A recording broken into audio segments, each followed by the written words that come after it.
Hi friends, welcome to Salem Padma சமையல். இன்றைக்கி நம்ம என்ன பார்க்க போகிறோன்னா, காலையில் சாப்பிட்றதுக்கு ஒரு சூப்பரான டிஃபன். இது நைட்டுக்கு டின்னருக்கும் சூப்பராக இருக்கும்.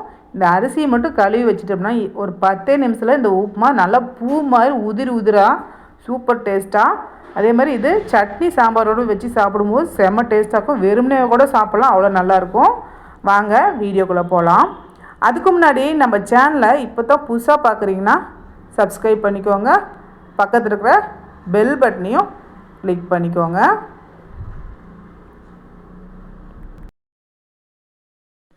இப்போ முதல்ல பாருங்கள், நான் சாப்பாடு செய்கிற புழுங்கல் அரிசி ஏற்கனவே கழுவி காய வச்சுருக்கேன். வெயில் காய வைக்கணும், அப்படி நிழல்லே உணர்த்தினா போதும். இதனால் ஒரு கப் அளவுக்கு எடுத்து வச்சுருக்கேன். இப்போ இது கூடவே ஒரு 3 டேபிள் ஸ்பூன் அளவுக்கு துவரம் பருப்பு, இதையும் கழுவி வச்சுருக்கேன். இப்போ இதை மிக்ஸி ஜாரில் போட்டு, இப்போ இந்த அரிசியும் பருப்பும் நான் மிக்ஸி ஜாரில் சேர்த்துட்றேன். சேர்த்துட்டு ரவை மாதிரி உடச்சி எடுத்துக்கலாம். இப்போ பாருங்கள், நான் இந்த அளவுக்கு உடச்சிருக்கேன். இப்போ இது கூடவே 1 டீஸ்பூன் அளவுக்கு சீரகம், 1/2 டீஸ்பூன் மிளகு, இப்போ இதையும் சேர்த்து ஒரு சுற்றி எடுத்துகிட்டு வந்துடுறேன். இப்போ பாருங்கள், நான் ஸ்டவ்வில் தண்ணி வச்சுருக்கேன். அரிசி எடுத்த கப்லேயே 2 கப் அளவுக்கு தண்ணி ஒரு பக்கம் சுட வச்சுக்கலாம். இப்போ பாருங்கள், பேன் வச்சுருக்கேன். இப்போ எண்ணெய் ஒரு 3 டேபிள் ஸ்பூன் அளவுக்கு எண்ணெய் ஊற்றிக்கலாம். இப்போ முதல்ல இதில் பாருங்கள், வேர்க்கடலை ஒரு 3 டேபிள் ஸ்பூன் அளவுக்கு போட்டுருக்கேன், பச்சை வேர்க்கடலை. அதனால் ஃபஸ்ட்டு நான் அதை போட்டு வறுத்துக்கிறேன். இப்போ வேர்க்கடலை வறுபட்டுருச்சு. இப்போ 1 டீஸ்பூன் அளவுக்கு கடுகு சேர்த்துக்கிறேன். கடுகு கொஞ்சம் பொரியட்டும்.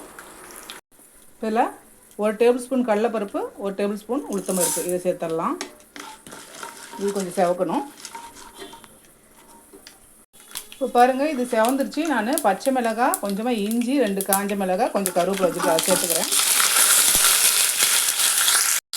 கொஞ்சமாக பெருங்காய பொடி சேர்த்துக்கிறேன். இப்போ இதெல்லாம் நம்ம அரைச்சி வச்சுருக்கிற இந்த அரிசி பருப்பு சேர்த்துட்டு மிக்ஸ் கொடுத்துடலாம்.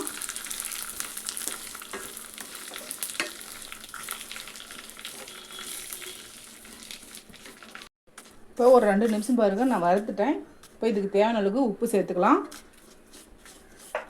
உப்பு சேர்த்துட்டு இப்போ நம்ம ஏற்கனவே சுட வச்சுருக்கிற அந்த தண்ணி சேர்த்துக்கலாம்.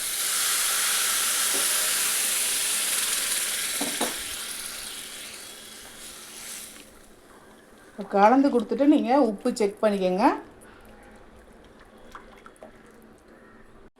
இப்போ மூடி வச்சு மீடியம் ஃப்ளேமில் ஒரு 10 நிமிஷம் இடையில மிக்ஸ் பண்ணி வேக வச்சுக்கலாம்.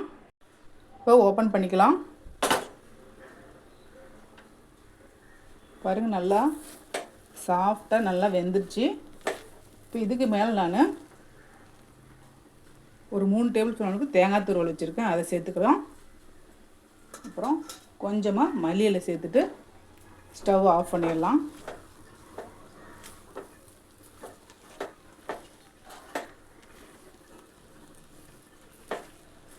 அவ்வளோதாங்க, சூப்பராக நம்ம கமன்னு நல்லா சாஃப்டான அரிசி உப்புமா ரெடிங்க. இந்த வீடியோ உங்களுக்கு பிடிச்சிருந்தாக்க லைக் பண்ணுங்கள், ஷேர் பண்ணுங்கள், கமெண்ட் பண்ணுங்கள்.